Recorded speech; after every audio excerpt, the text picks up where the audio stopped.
Have you or someone you know ever had an encounter with a social worker? Did you know that 700,000 children are abused in the U.S. annually? In 2015, an estimated 1,670 children died from abuse and neglect in the U.S. More than 3 million children are subjects of at least one child abuse case each year. Hi, my name is Celeste Young, and today I'm going to persuade you on why social workers should be allowed to remove a child from their home when it is necessary. Child welfare social workers should be allowed to remove a child from their home when it is necessary, and there are many reasons why this should be so.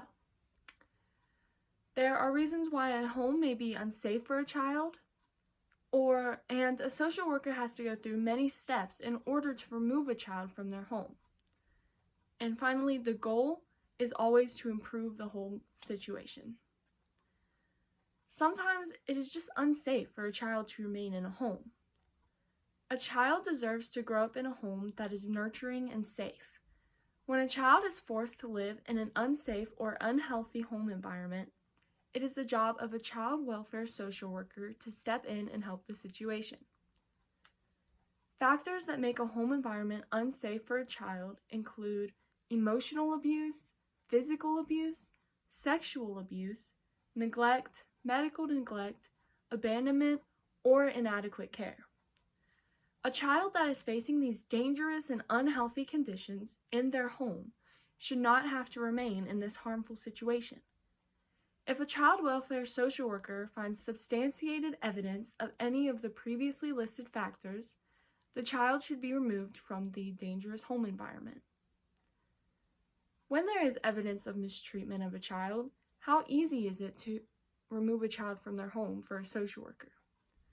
Well, there is a very long process a social worker must go through with other unbiased third parties involved in order to remove a child from their home.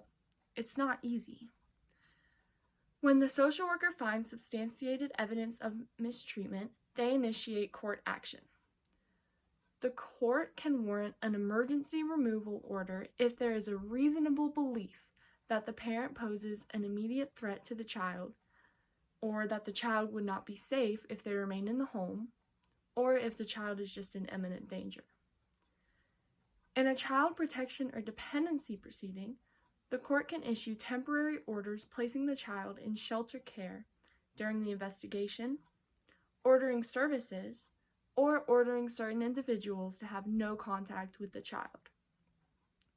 Later, during an adjudicatory hearing, the court hears evidence, decides whether maltreatment has occurred, and decides whether the child should be under the jurisdiction of the court.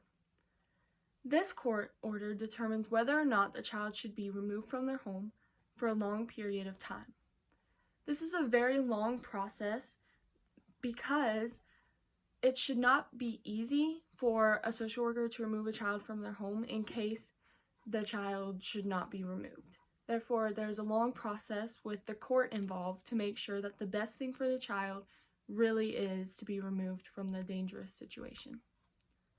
Now, after this process, what happens to a child who has been removed from their home? The goal of a child welfare social worker is always to improve the home environment situation. Their goal coming in is not to remove the child from their home unless they later find it necessary. After a child is removed from their home, they may be placed with a relative or in foster care.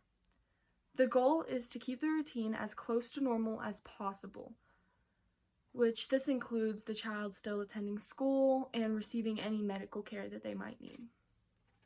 Depending on the circumstances, the court usually creates a visitation schedule for the parents and the child so that they can see each other. The goal of a social worker is to keep the child safe, and while removing a child temporarily may be for the best, the social worker usually tries to reunite the family. The social worker will work with the parents to improve the situation, so hopefully the child can return home when the situation has been improved. This includes helping the parents go through drug treatment, taking parenting classes, or just to help establish a safe home. If the situation is corrected, then the court will permit the child to return to their home. A child welfare social worker's job is to protect the child. Sometimes removing the child from their home is necessary if the home environment is unsafe or unhealthy. The process is long and includes other third parties in order to ensure removing the child truly is what is best for that child.